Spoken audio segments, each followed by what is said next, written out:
Hi, how y'all doing?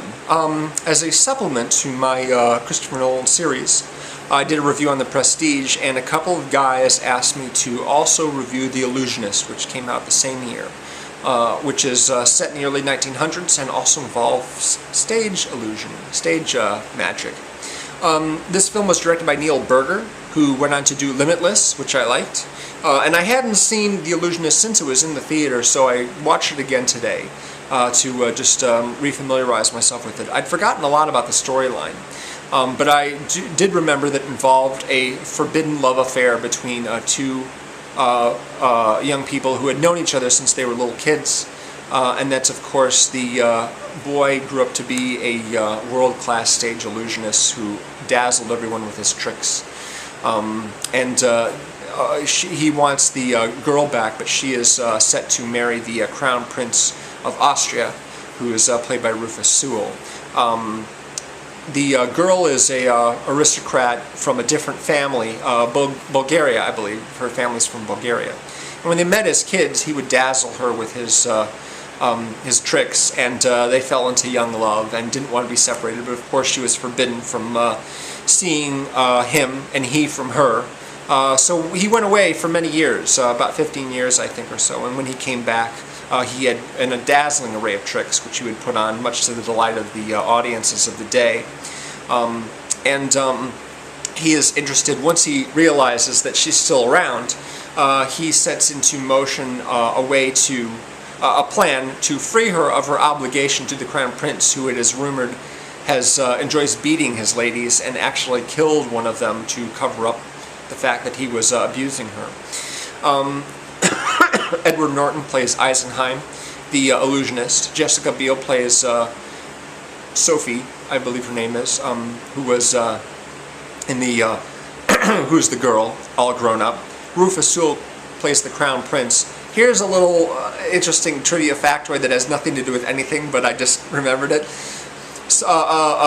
Rufus Sewell also played a prince in Tristan and Isolde, and he was in love with he was married a girl who was also in love with another boy, and that girl was played by an actress named Sophie Miles. Sophie.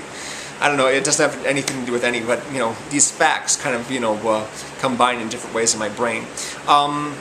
The main character, however, I would not say is Edward Norton or Jessica Biel or Rufus Sewell, but in fact Paul Giamatti, who plays the police inspector, who is in charge of investigating murders and what have you, but really he's more at the beck and call of the Crown Prince. He does his bidding and arrests who the Crown Prince tells him to arrest. There's a particular scene in which Edward Norton performs at Rufus Sewell's home and does this trick with his sword. Rufus Sewell has a sword that's embedded with jewels, very ornate, you know, ritzy piece of hardware that he carries around with him everywhere. He takes the sword and he balances on its tip in the middle of the stage in front of the audience, where it stands, apparently unsupported by anything. And then he asked members of the audience to come forward. Like Excalibur, he said. The tale of Excalibur was a sword that was embedded in stone, and only the actual owner could pull it from the stone, which of course is Arthur.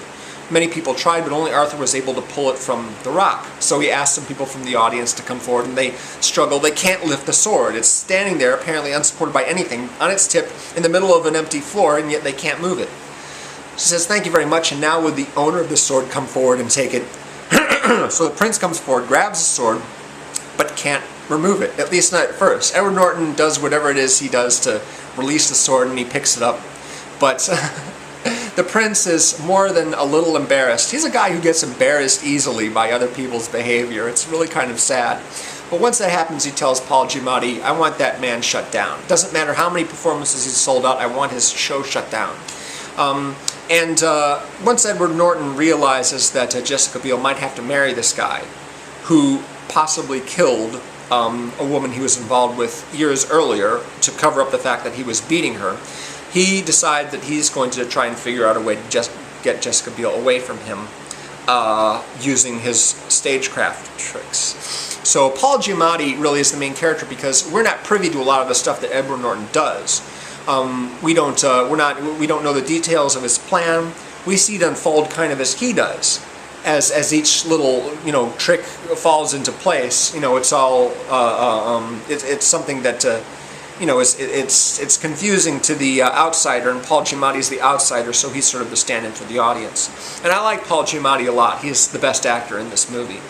Don't like Edward Norton as much. There are movies that I really like him in, but not this one as much. There are some movies he just doesn't appear to be really committed in. I mean, I would say he's actually better in The Italian Job than he is in this movie. And in Red Dragon, I didn't really buy him in Red Dragon. Excuse me, in Red Dragon. But I didn't really dig that movie to begin with anyway, because it's a remake of Manhunter, essentially. Yeah, Rufus Sewell, I like him, and Jessica Biel, I like her too, but Paul Giamatti, he's the good one in this one. And the music's good too. The music is by Philip Glass, who has done a number of film scores. In particular, I think probably one of his more memorable ones is Candyman, which is a horror movie from the early 90s. He's done a lot of composing of others pieces outside of film, his original operas and what have you. But he's also well known for writing the scores to a series of documentaries that began as Koyaanisqatsi from the 80s. They're documentaries in the sense that they aren't fictional, but they really don't have a narrative flow the way that most documentaries do, where they interview people, narrate, and you get a depiction of events. It's just basically a long series of photography and music. So interesting, yeah. And yeah, I would say it's not a bad movie by any stretch. I wouldn't say avoid it, but it's certainly not one of my favorite movies, and it's definitely inferior to The Prestige. So a somewhat half-hearted recommendation from me. It just didn't involve me the way that some other movies do. I'd like to add that I have a contest going on right now. So it's like a week from now or so. That's the deadline, Wednesday of next week. There's a link to the video if you'd like to win a DVD. It's a simple couple questions to answer. So hopefully I will see your entry soon. Thank you very much for watching.